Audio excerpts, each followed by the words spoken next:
Where does our food come from? We get most of our food from supermarkets, like this. We go there and fill our trolleys, take it home, store it, cook it, and then eat it. But the food we eat isn't produced in supermarkets. It's produced all over the world, from your local area to the other side of the globe. The farms your food comes from are also very different. The journey our food makes from farm to fork is the topic for your next project.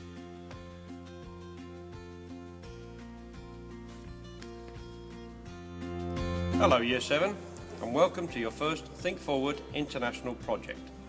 As you know, this project is going to require you to plan your own learning, work independently, in teams, and make sure you are ready for the assessment when they come.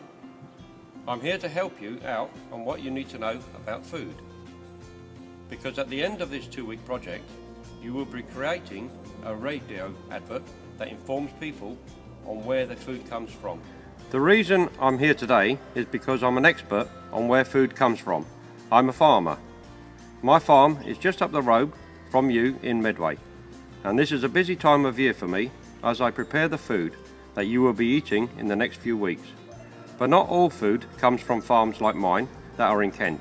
In fact, only 10% of the food you eat will come from the farms in your local area. Around 40% of the food you eat will come from different countries, and some of it will be making an epic journey over thousands of miles to make it into your oven and onto your plates. If I were you, the first thing I would like to know is where popular food comes from. Britain grows strawberries, yet 40% of the strawberries we eat come from different countries. How does that work? You will also need to learn about food miles and how to measure food miles on a map scale. So you understand how far some types of food travel to arrive on your fork. If you want to know where food comes from, you will also need to learn about farming and the different types of farms that produce food. The main 2 types are organic and intensive.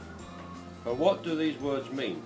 You will need to find out in time for the second assessment on your ladder of success.